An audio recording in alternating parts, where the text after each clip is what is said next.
Salut la compagnie, c'est Jules Melon et aujourd'hui, dans un Pro Ciné Critique, je vais vous parler d'un film de Clint Eastwood sorti en 2014, American Sniper, avec au casting dans le rôle principal de ce soldat devenu héros, un certain Bradley Cooper, qui a aussi produit le film, il me semble.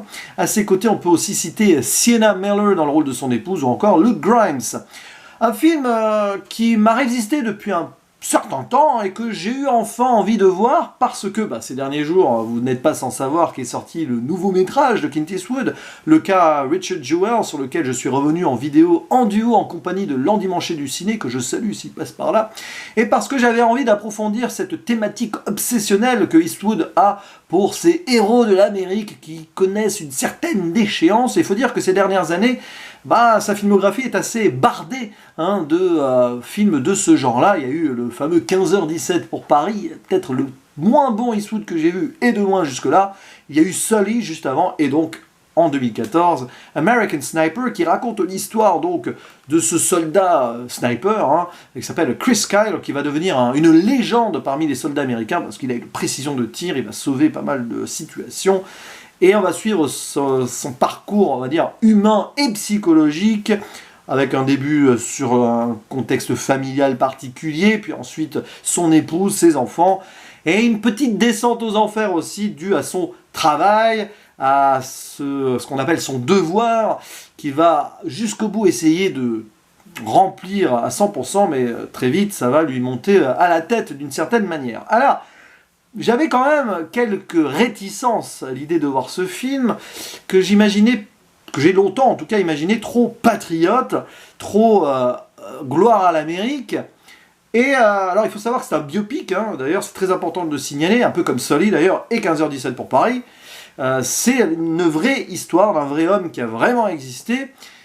Et donc Clint Eastwood a voulu réhabiliter sa mémoire, ou du moins lui rendre hommage avec ce film. Est-ce qu'il est patriote pour autant ?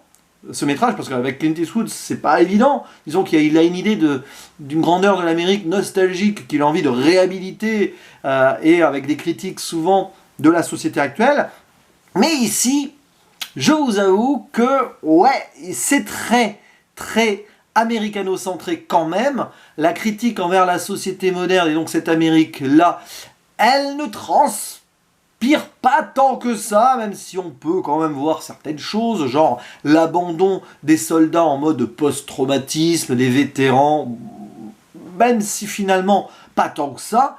J'avoue que j'ai eu un peu de mal avec ce American Sniper sur le message passé. Difficile pour un Européen comme moi d'y voir un grand intérêt sur le plan, l'Amérique à ses ennemis, et puis il y a un homme qui est prêt à sacrifier sa vie carrément pour protéger son pays et les siens. Bon, d'une certaine manière, c'est pas trop mon trip. Je suis pas un va-t-en-guerre, je suis plutôt pacifiste. Et le côté Amérique qui va un petit peu sur tous les conflits possibles pour imposer sa liberté, etc., c'est pas trop mon délire. Et ce film montre quand même un petit peu ce côté-là. Et c'est pas que ça me surprend de la part de Eastwood, pour le coup, mais ça manque d'une certaine profondeur derrière, si ce n'est ici sur le drame humain. Oui, à ce niveau-là, le film est réussi, clairement, cinématographiquement parlant, et sur l'histoire de cet homme, avec lequel on souffre quand même si on peut se poser des questions sur certains de ses choix. Oui, ça fonctionne super bien. On est touché, si on veut, en tout cas l'être. Moi, j'ai été un petit peu, on va dire, à côté, parce que, voilà. Mais oui, c'est très, très bien fait. Sur ce plan-là, Eastwood réussit un long métrage quasi parfait, avec une belle progression, un scénario très bien écrit, une belle narration, une belle façon de raconter cette histoire, avec des enjeux, on va dire, humains assez profonds pour le coup, mais le message global, forcément, m'a un petit peu, pas dérangé, parce qu'après tout, il fait ce qu'il veut, Eastwood. Il a toujours voulu faire ce qu'il veut, et puis après tout, c'est moi qui ai pris la décision de voir ce film, mais je ne peux pas m'empêcher d'avoir un regard critique dessus. Et pourtant, tout fonctionne, ça je l'ai dit. Les acteurs aussi sont très bons. Bradley Cooper, il est à fond dans le personnage. Son épouse aussi, jouée par Sienna Miller, très très touchante. Et voilà, tout est super bien présenté dès le début du film, où on montre donc le jeune Chris Kyle qui est à la chasse, donc des armes à feu en avant. Et oui, on sait que Clint Eastwood adore tout ça, NRA et compagnie. Et l'idée d'une d'une éducation ultra-chrétienne qui, en fait, fait de Chris Kyle un berger pour les moutons attaqués par les loups. Voilà, il y a cette allégorie-là balancée dans un discours du père dès le début du métrage. On voit très bien comment il s'est fait influencer, entre guillemets, par tout ça, par cette éducation-là, et on comprend pourquoi, du coup, derrière, il veut défendre les siens et son pays. Et on voit donc, après le parcours, d'abord d'un homme qui est champion de rodéo, un petit peu volage avec les femmes, enfin du moins un petit peu... On sent qu'il y a une violence latente en lui quand même, hein, qu'il a besoin d'action.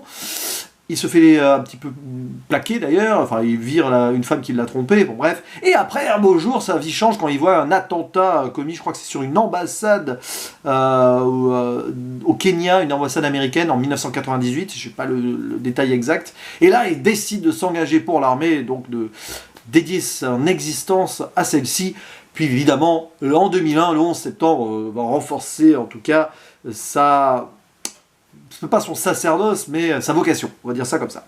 Mais entre-temps, il va rencontrer une femme qu'il va épouser, il va avoir un fils, puis une fille avec, et c'est là où je critique peut-être, entre guillemets, les choix de ce personnage qui a vraiment existé, c'est qu'à un moment, quand t'as ta famille comme ça, bon, il faut revoir les priorités. Alors certes, il va défendre son pays parce qu'il veut défendre sa patrie, j'ai dit sa patrie, non, sa patrie, mais aussi sa famille contre les potentiels envahisseurs, terrorisme, tout ça, je veux bien comprendre.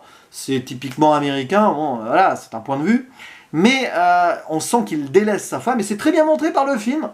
Clint Eastwood ne brosse pas non plus un portrait ultra positif de cet homme quand même qu'il glorifie, puisque voilà, il faut voir le générique final, hein, sans en dire plus. Mais on montre ses faiblesses quand même, et du coup le spectateur peut et est en droit de se poser des questions, du coup, sur, on va dire, les ambitions donc de Chris Kyle, et c'est bien, parce que Clint Eastwood, oui, on voit qu'il a son parti pris, mais il laisse quand même un petit peu une porte ouverte à, oui, on peut critiquer ses choix.